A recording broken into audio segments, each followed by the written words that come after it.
We really structured our life where our monthly expenditures were lower compared to our counterparts. And even then, I would say our expenses dropped by 40% moving down here. Absolutely, yeah. The big things that we noticed were, immediately utilities and food and all of those things were so much cheaper.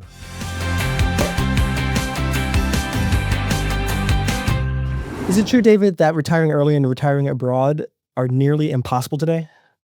Well, no. I mean, we're doing it, and today's guest already did it. Welcome to Living Not So Fabulously. Where we make your early retirement dreams abroad a reality. KJ and Craig are the charismatic duo behind Truly Remarkable Life, two expats who sold everything in 2022, moved to Ajijic, Mexico, and turned their dream of living boldly abroad into a thriving travel and lifestyle YouTube community. With Craig as the creative engine and KJ keeping the analytics and adventures grounded, they inspire a global audience to embrace change, discovery, and a truly remarkable life. Welcome to the show, KJ and Craig.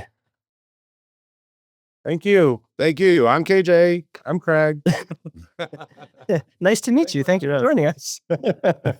Of course. So take us back to the moment when the idea of retiring early first became real for you two. Well, I knew at the age of 19 years old that I did not want to stay in the rat race. So I had worked my entire adult life with this vision of retiring young and moving abroad. I wanted to experience different things, and I really wanted to learn Spanish. Yeah. And it's one of the things that we connected on when we met. We've been together 14 years, and it was one of the very first conversations we had is wanting to do something like that. And it was a really unique opportunity to start right then and make that, that leap then about how we made our choices in life. Yeah, but I think that what you guys are really getting to is I had like set this goal of 45. I'm gonna retire at 45, and I turned 45 in February of 2020, and then we all know what happened in March.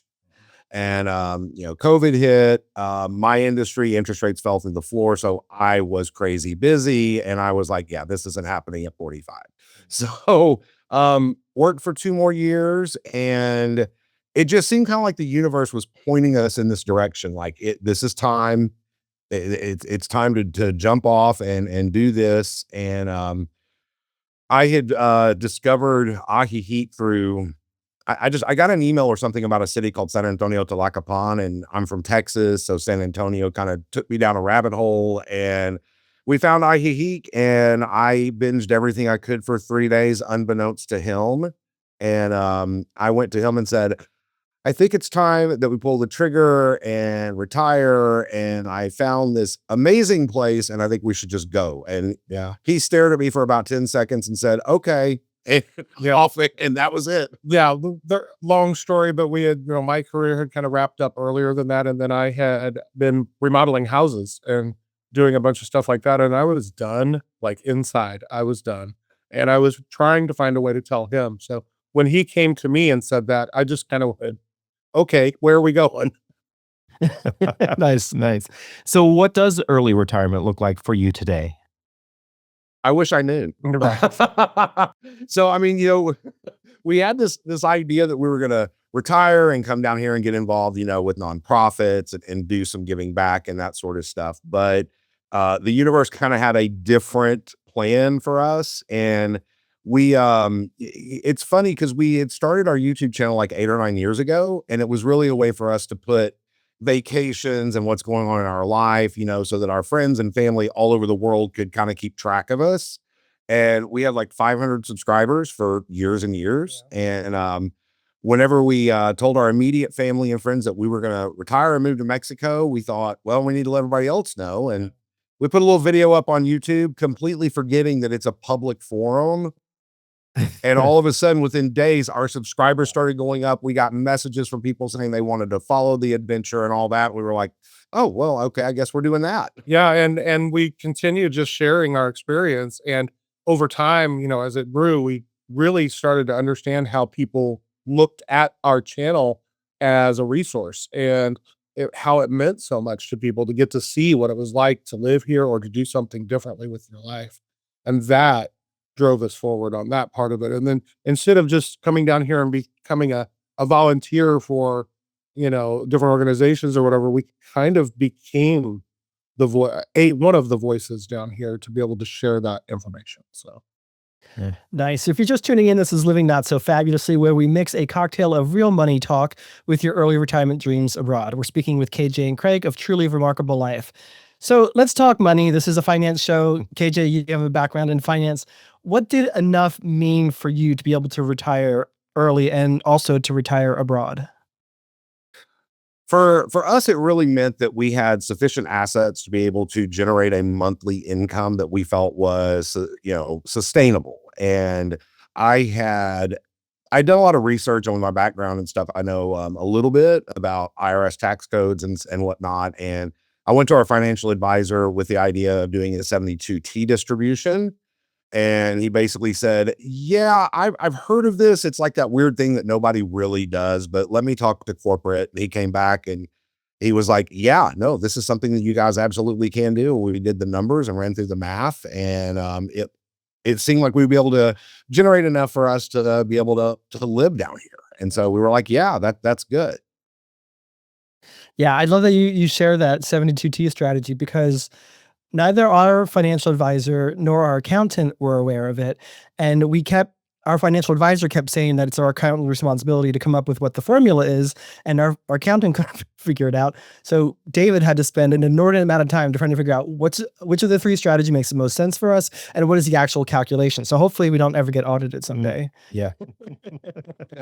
Well, ours was not like that at all. not really. Our financial guy, he talked to corporate and basically came back and said, yeah, here are your options. Here it is. We keep track of everything. This is what you would get on this one and that one. And yeah, they took care of it all. Yeah. And then he really became kind of invested in this idea and how he can work this to make this work right for us.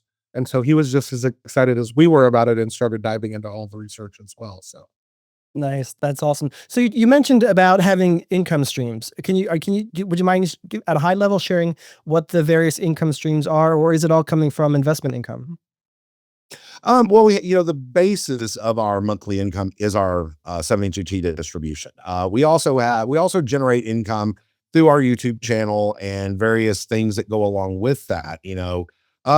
As our channel kind of grew, we started having people, especially in the queer space, reaching out to us and asking us, we're thinking about coming down there and visiting, but we really want to know what the area is like. Would you mind taking us around? And then it evolved into consultations and help with immigration and all of this sort of stuff. So, we have a limited liability corporation in the US of which we're employees. And basically that corporation, that LLC generates income from people who are wanting different things. And then we draw a little bit of income out of that whenever we need it. And then how did moving to Ajijic change your cost of living compared to what it would have been in wherever you were living in the US? You make it or you? Yeah, let's start. Well, it went down significantly, but it's also important to remember we had structured our entire adult lives around the idea of retiring young and moving abroad. So we had structured our finances and everything to live on one income and one of our incomes and basically squirrel away everything that we possibly could. I worked in the mortgage industry, so I was able to get the best interest rate possible on mortgages and stuff. And we drove paid off vehicles. We really structured our life where our monthly expenditures were lower compared to our counterparts. And even then, I would say our expenses dropped by 40% moving down here. Absolutely. Yeah. The big things that we noticed were, immediately utilities and food and all of those things were so much cheaper. Living expenses on a day-to-day basis was a huge green flag. Green flag. Yeah. Right. So as the time of this recording, there still hasn't been any progress made on healthcare for individuals in the United States. Folks are, including us, we just saw our healthcare costs triple in January. And a lot of folks are probably curious about that. How does healthcare work for you? So as far as healthcare costs, we pay as you go. We don't have a private healthcare policy down here. When we retired, I was 47, he was 48. We both are in relatively good health, no major issues or anything. And, it's a risk. It's a risk that you have to make that decision or not. And everybody's situation is different. And we looked into private health insurance down here, and the policies are basically like pre-ACA in the US. There's exclusions and waiting periods and all of that kind of stuff. And we were getting quoted on average about $10,000 a year as a couple.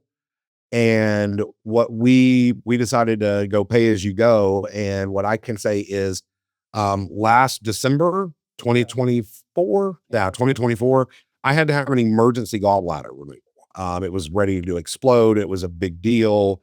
And just paying cash for that was only $4,000. And that included it being an emergency with an overnight stay and all of that. Basically what I tell people is that on a general healthcare, so if you need medications and things like that, if it's common medication and it doesn't have to necessarily be imported or whatnot, almost all of the medications that we take some, minor things just for, we're over 50. But those things really cost less than what my copay costs in the States. So Yeah. a general pay as you go can work. Now, if you have intense health problems or more complicated things or need some Chronic specific, condition. yeah, Yeah. then you really need to do that research first. Yeah. As you're talking, there's a global health insurance plan, right? That we've heard about. Is that? Yeah, I think there are a couple of different plans for individuals, especially for individuals who are nomadic. But I think that that's also for individuals who maybe do slow travel or do decide to live in a country more long term, right? Yeah, those kinds of options definitely exist. A lot of those actually exclude care in the US because it's so expensive. You can have add-ons to your policy if you want coverage included in the US, but your policy premiums, from my research several years ago, your policy premiums like triple. Yeah. Oh, wow. Okay, please hold that thought, guys. We'll be right back after this quick break.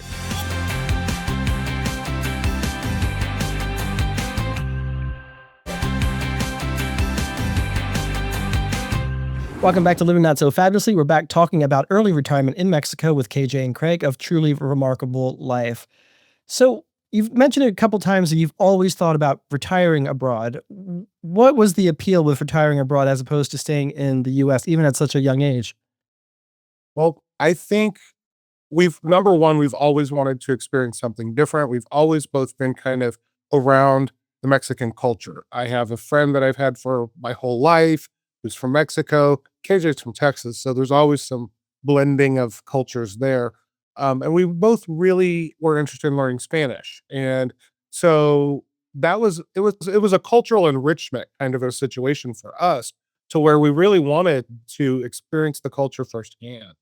That was I think that was the primary thing in our minds. But Well, and we both really have a passion for traveling and seeing new places and seeing new cultures. And I'm a firm believer that you know what you know, but that may not always be what's right or what's everything that's out there. So I've always loved to travel and experience different things.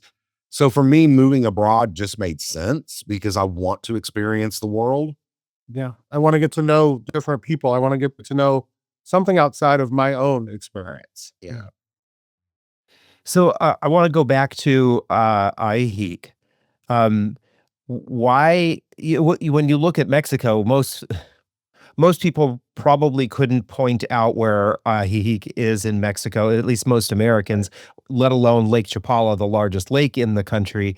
Most people are familiar with Puerto Vallarta, Cancun, Mexico City. Why did you decide to go with Ajijic? And tell us a little bit about the population there, especially size-wise and things like that.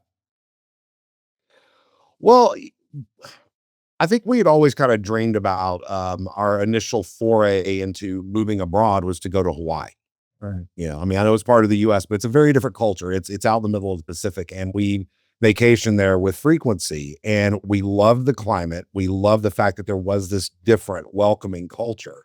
And then as we got a little bit older, we realized that for us, retiring young and moving to Hawaii were mutually exclusive because of the expense. Exactly. Right. Right. Yeah. Yeah. And so whenever I got that email or whatever I found about San Antonio to Tlacopan and started going down the rabbit hole and discovered Ajijic, one of the biggest things that was out there was about the climate and how wonderful it is. Yes. And in fact, I saw something that said it's very Hawaii-like. So when I went to Craig, I said, I found affordable Hawaii and you're never going to believe where it is. It's in the central highlands of Mexico. Yeah. Yeah. So that kind of started us off on it was really the climate. And then we came here, and the reason why we fell in love and stayed, it is the community. Absolutely, the community. There's such a huge there is a lot of foreign expats that live here, and people have lived here for a long time, not just, come and go or snowbirds, where there are snowbirds, but there's a lot of longtime residents, and so it's got this very tight-knit, small town feel.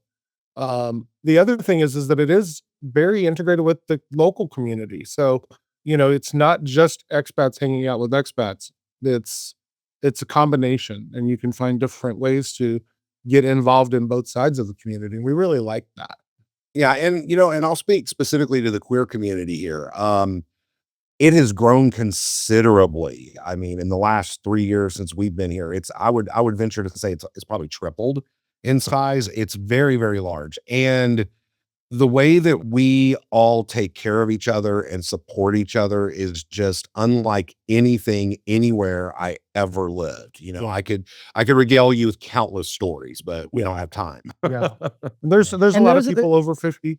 That's there is a demographic of a lot of people over 50. There's a lot of older people, but that is changing. And we now see people in their 30s, 40s coming here as remote workers and those types. Nice. And there's a solid trans community there too, is that right? Absolutely. One of the things that there were several trans people who lived here. And then what I will tell you is, not getting all political, but after the most recent election, we had a lot of trans people reaching out to us through our channel, through social media and whatnot. And since in the last year, the trans community here, I would venture to say, is more than doubled. I mean, there are several trans people here. Yeah, well, I was going to say we hear everything about Mexico in the U.S., and it seems like media, especially certain media, highlight safety issues, right? And I'll be honest, every time that John and I have traveled to Mexico, family members have been aghast that we would cross the southern border. So, what is it really like, especially in a place like Ajijic?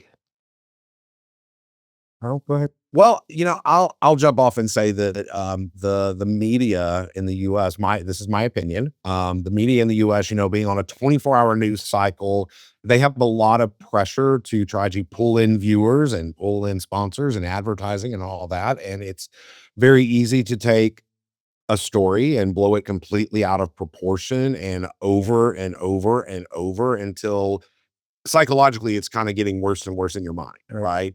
And you're more likely to see the images that tie into whatever story they're trying to tell versus just everyday life. And I think my brother, when he visited, said it best. It's just people trying to live their lives, no matter where you are. Now, I also like to say there's everything you hear about Mexico is true and nothing you hear about Mexico is true. So there's always context and there's always something a little deeper than, and you have to take the time to understand that.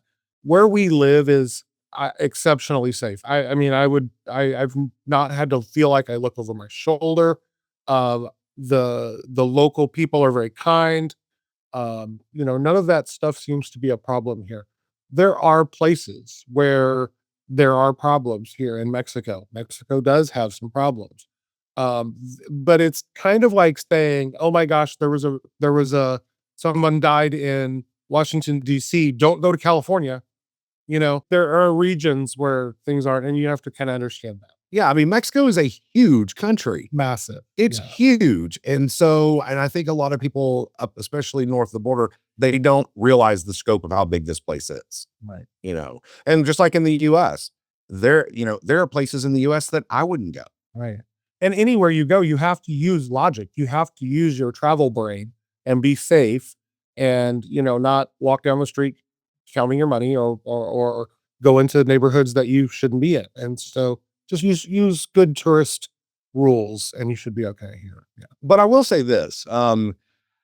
Someone asked me once, how long did it take before you stopped looking over your shoulder as a gay man? How long did it take you before you felt like you didn't have to look over your shoulder anymore? And I'm like, it probably took me about 6 months. I said, but even whenever I'm in the US, I always feel like I'm looking over my shoulder and hyper aware of my surroundings and stuff. Here, I feel so comfortable that I'm not doing that as much anymore. It's just very different. It's actually kind of shocking when you go back to the States to realize that you've lost that. And now you're back in the States and all of a sudden you're doing it. And I'm not saying it's just a cultural difference. Yeah. Yeah, no, we 100% get it. I remember the early 2000s, David and I had stuff thrown at us right in front of Johnny Versace's house in Miami, which was supposed to be very gay friendly at that time. So as we wrap up, what somebody who's going to retire early abroad in the next 3 to 5 years, can you give us like 1, 2, or 3 tips for them to get started if they want to start taking action today? I'll start with Craig. Okay, I would say number 1 is really change your perspective. Start the research process, change. Like if you're going to go on a vacation, look at one of those places that you've had in the back of your mind to go visit and see what it's like. Do the research, change how you're watching, maybe videos online and social media. Follow groups that are part of that area.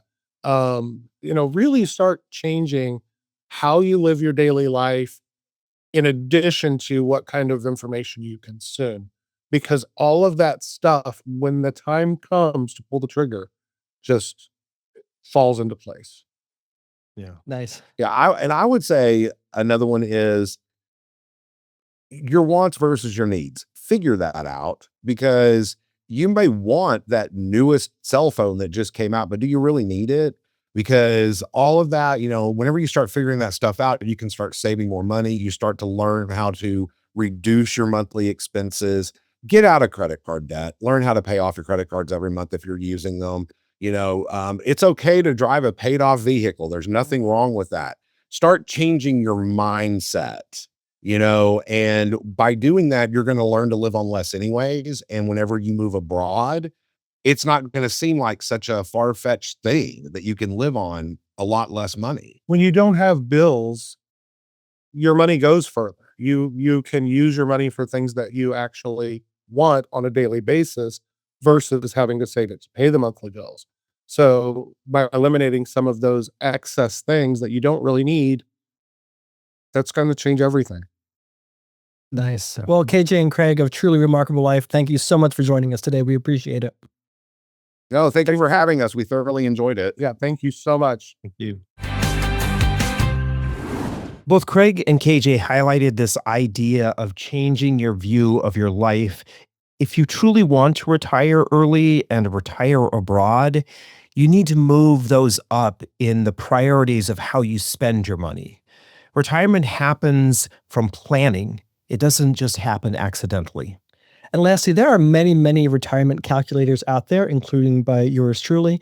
Definitely make sure you find one and start using it and figure out what your retirement number is. Thanks for tuning in. If you like what you see, scan the QR code to follow Yahoo Finance Podcast for more videos and expert insights. And until next time, stay fabulous.